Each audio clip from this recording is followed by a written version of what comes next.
Welcome to a beautiful crisp morning here in the Czech Republic as we're heading to a new scenery from ORBX, Lima Kilo Papa Romeo, Václav Havel Airport, Prague. I believe on the world map in the sim it's a different name. The old name, it had its name changed in 2012. Now this comes out on the 11th of February. I've got an early preview to look at.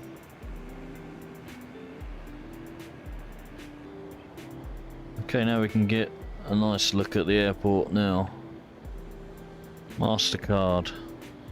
The best way to enjoy the Czech Republic. Very cool.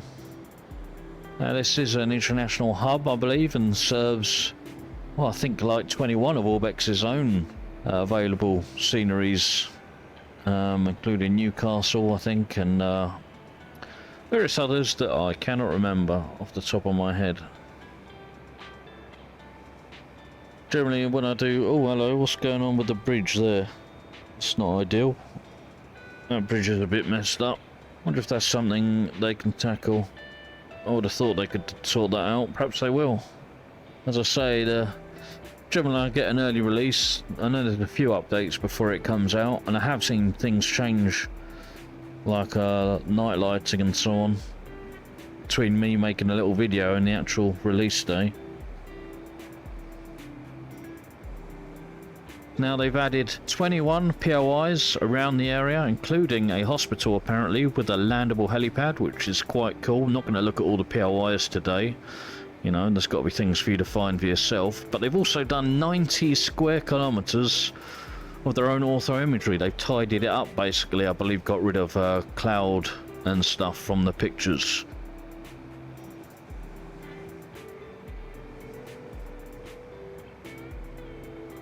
I'm flying in the Varjo Aero today, which is running very nice and smooth. I hope the video is not too bad. Now I'm running at high in the Varjo base, which is the default, but believe it or not, in sim I'm running at a render resolution of 50. Now I know that sounds really low, and I suppose it is, but this headset is such a high resolution and so clear that even at 50 it looks amazing.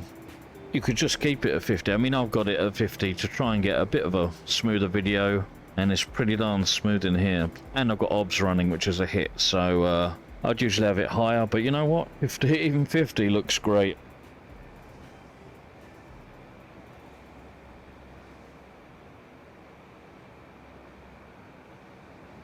Yeah, that bridge needs sorting out.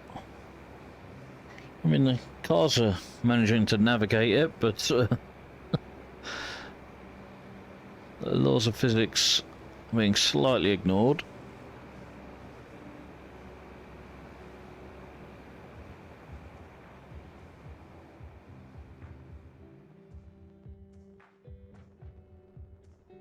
Okay, so let's take a look at some of these details. I hope that's not a genuine credit card number. Mr. Lee card holder. You never know. Bigger mistakes have happened before.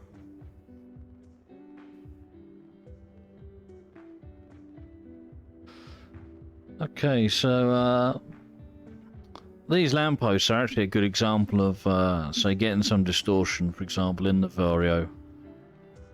And the reason I find that Sims are really not an issue regarding distortion of Varjo is because the nature of, you know, you're in a close cockpit and you're looking out into the big wide world. Playing first person shoots and stuff, I think you get it more because of the vertical geometry. Like here, if I'm looking up and down at that lamppost, where the lamppost should end, it stretches on a little bit more and up. It's not actually too terrible.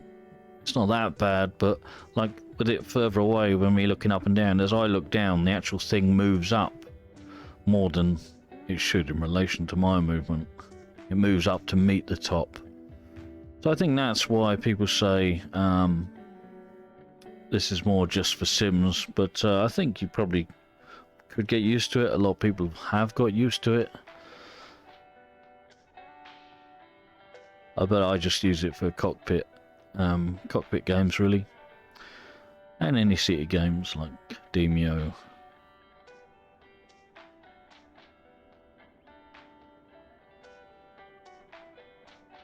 Nice detail here, nice level of detail in the vehicles, and I've seen this before in ORBX sceneries that I've looked at. They've got some of the highest level of detail in their parked vehicles in the car parks.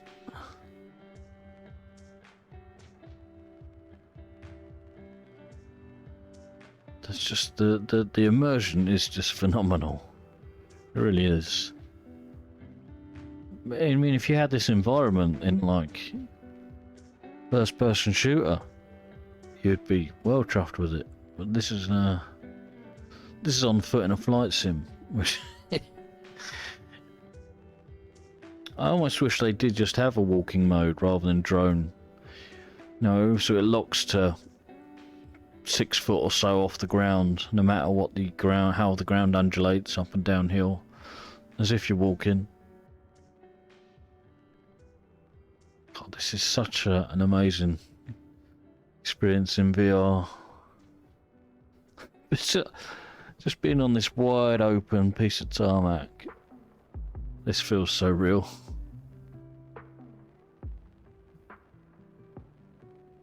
You can see, look, the advertising or whatever over there. This is where I love to see the high resolution textures.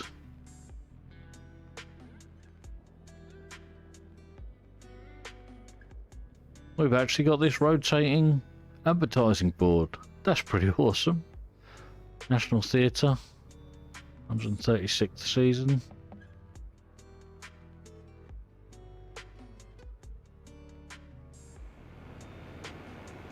I thought I'd take to the sky once again to check out the night lighting.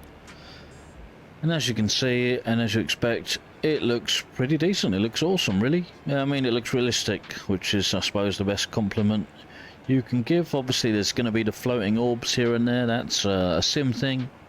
Every scenery has that. But yeah, all the different coloured lighting, the lit advertising boards here and there, all looking pretty nice. Of course, the terminals are using the night textures that we've become accustomed to. In an ideal world, they'd all have see-through glass and the light would be emitted from the interior, but it's just not realistic to expect that in every large piece of scenery, and I'm sure that hurts frame rate needlessly. So yeah, that looks good from up here.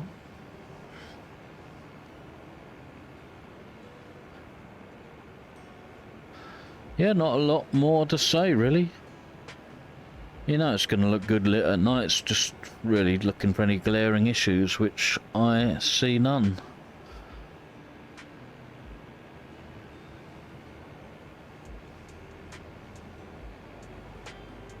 Okay, so hopefully that gives you a little insight as to what to expect if you're going to consider picking this up from the 11th of February when it becomes available.